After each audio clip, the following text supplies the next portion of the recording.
Back now on Newsmax Prime with news that the second most senior leader of ISIS has been killed. According to Iraq's defense ministry, Abu al-Afri, along with several fighters, died during a coalition airstrike at a mosque in Iraq. This comes after the ISIS leader was seriously hurt in an airstrike last month.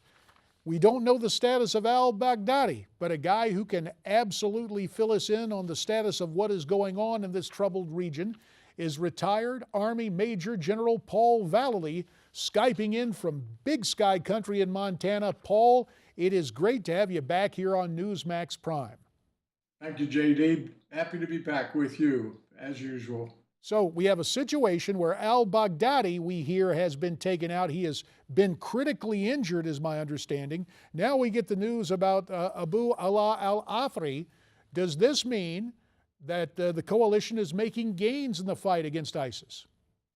Well, you know, the targeting has been, even with the drones in Pakistan and Afghanistan, after the leadership of al-Qaeda.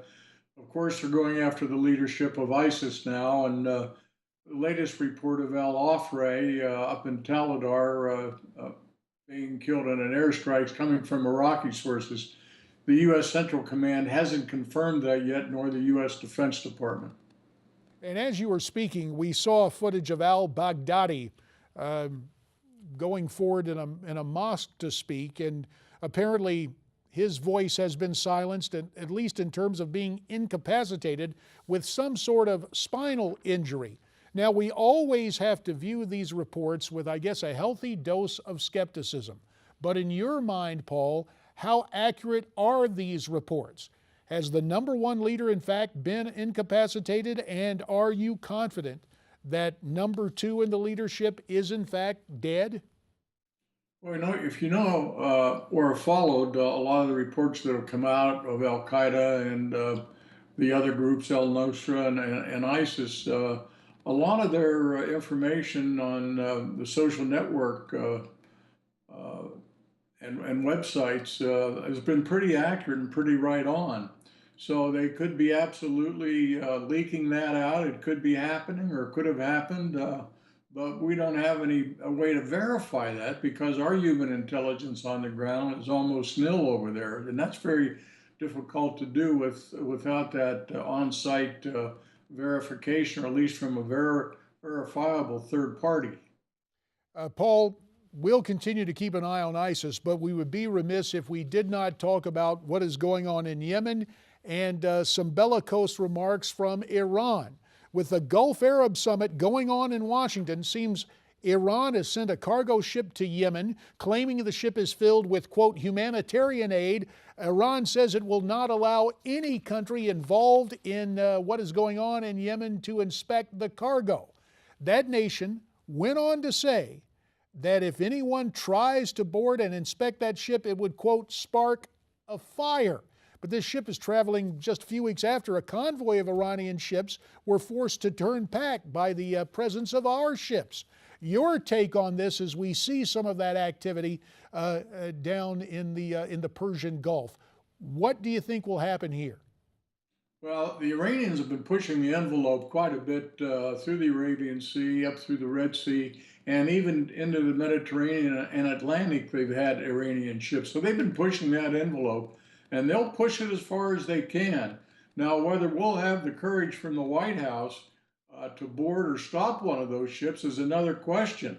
I would think that the Iranian leadership knows that, so they're going to push this envelope as far as they can. They may back off when they see our carrier task force groups out there and the power we can deliver, but this is something to be seen here in the future of what they'll actually do if a confrontation occurs.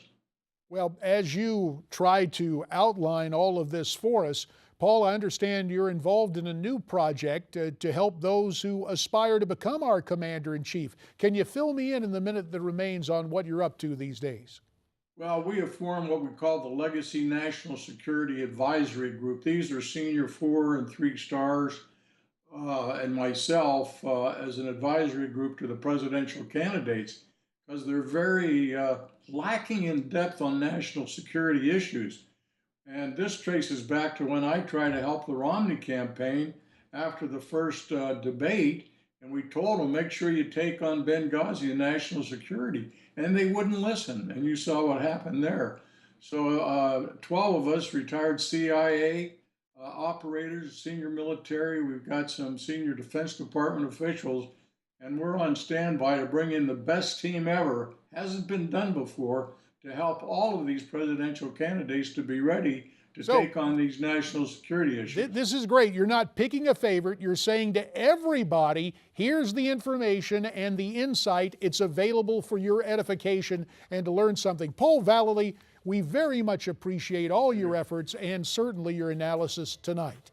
Now, when we come back, our political panel, stay with us.